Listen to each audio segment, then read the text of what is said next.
dear student, this is Muskan Parvez. Welcome you all on your own YouTube channel be prudent. So आज की इस video में जो topic हम लोग कवर करने वाले हैं वो है डीएनए फिंगर प्रिंटिंग. तो आई गारंटी यू गाइज़ कि ये वीडियो देखने के बाद डीएनए फिंगर प्रिंटिंग के बारे में जितने भी आपके डाउट्स हैं वो सारे हो जाएंगे clear. So without wasting any time चलिए वीडियो को स्टार्ट कर. सो सबसे पहले जान लेते हैं कि डीएनए फिंगर प्रिंटिंग का कॉन्सेप्ट दिया किसने था. तो सर एलेक्स जेफरी सर ने डीएनए फिंगर प्रिंटिंग का कॉन्सेप्ट दिया था. ये होता है बेस ऑफ पैटर्निटी टेस्ट, यानी कि एक बच्चा है जो गुम हो जाता है और वो बहुत दिनों बाद फिर से वापस मिल जाता है. तो दो पेरेंट्स के बीच, दो परिवारों के बीच झगड़ा हो जाता है कि ये मेरा बेटा है. वो कहता है नहीं ये मेरा बेटा है. ऐसे में क्या किया जाए, कैसे साबित होगा कि ये किसका बेटा है.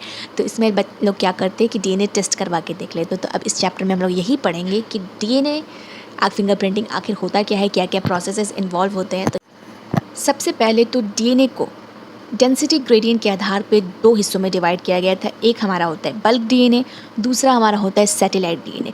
जो हमारे अंदर जो 99.9% जो डीएनए सीक्वेंस होता है वो सारे ह्यूमन बीइंग में लगभग सेम ही होता है. जो 0.1% होता है वो डिफरेंट होता है. तो जो 99.9% होता है वो होता है हमारा बल्क डीएनए में. रिमेनिंग जो 0.1% होता है वो हमारा होता है सैटेलाइट डीएनए में.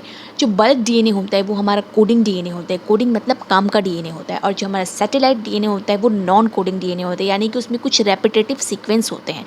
तो जो हमारा, क्योंकि 99.9% जो हमारा डीएनए सीक्वेंस होता है वो तो सेम ही होता है, तो हमारी पहचान, हम ऐसी कौन सी चीज़ें जो हमें एक दूसरे से अलग करती है, तो वो सैटेलाइट डीएनए जो 0.1% अलग होती है उसमें कुछ रेपिटेटिव सीक्वेंस होते हैं. मान लीजिए मेरे अंदर एजी है, आपके अंदर एटी हो सकती है, एटीसीजी होता है ना, तो उसमें कोई भी सीक्वेंस हो सकता है, वो रेपिटेटिव सीक्वेंस होता है और वो नॉन कोडिंग जीन है. ठीक है.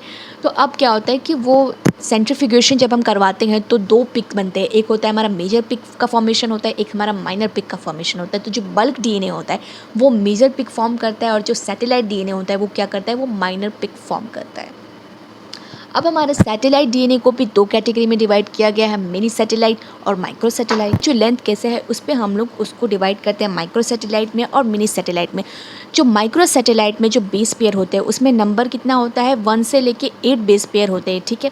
और जो मिनी सैटेलाइट में होता है उसमें 10 से लेके 60 बेस पेयर्स तक प्रेजेंट होते हैं.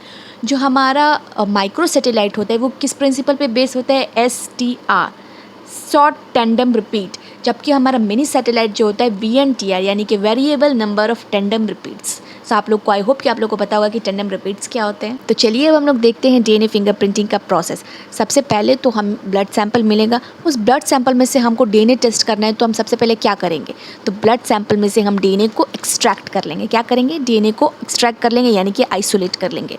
आइसोलेट करने के बाद से दूसरा हमारा स्टेप क्या कर कि उसको छोटे छोटे फ्रैगमेंट्स में कट करना. तो छोटे छोटे फ्रैगमेंट्स में कट करने के लिए हम किसका इस्तेमाल करेंगे, मॉलिक्यूलर सीजर. मॉलिक्यूलर सीजर यहाँ पे जो इस्तेमाल हो रहा है उसका नाम क्या है, रेस्ट्रिक्शन एंजाइम. अब बताइए रेस्ट्रिक्शन एंजाइम को रेस्ट्रिक्शन एंजाइम क्यों कहा जाता है. बहुत सारे स्टूडेंट्स ये कहेंगे कि रेस्ट्रिक्शन एंजाइम इसलिए कहा जाता है क्योंकि वो एक स्पेसिफिक साइट पे कट करता है. तो ये बात बिल्कुल सही है, लेकिन इसके अलावा भी वो एक और काम करता है कि बैक्टीरियोफेज के ग्रोथ को वो रोक देता है. ठीक है. बैक्टीरियोफेज के ग्रोथ को वो रेस्ट्रिक्ट कर देता है. ठीक है. तीसरा जो हमारा स्टेप है वो है जेल इलेक्ट्रोफोरेसिस. जो छोटे छोटे फ्रेगमेंट्स में कट करने के बाद से हम जेल इलेक्ट्रोफोरेसिस, कैथोड होगा, एनोड होगा, अपने साइज़ के हिसाब से जेल इलेक्ट्रोफोरेसिस में वो चलते जाएंगे. ओके. सो जेल इलेक्ट्रोफोरेसिस में जो हमने जेल इस्तेमाल किया है वो एग्रॉस जेल है. अब उसके बाद हम लोग क्या करेंगे, ब्लॉटिंग करेंगे. ब्लॉटिंग करने के लिए मान लीजिए ये हमारा, इस पे हमारे डीएनए के रिपीट्स आए हुए हैं. मान लीजिए 3 पे 4 पे रिपीट्स आए हुए हैं.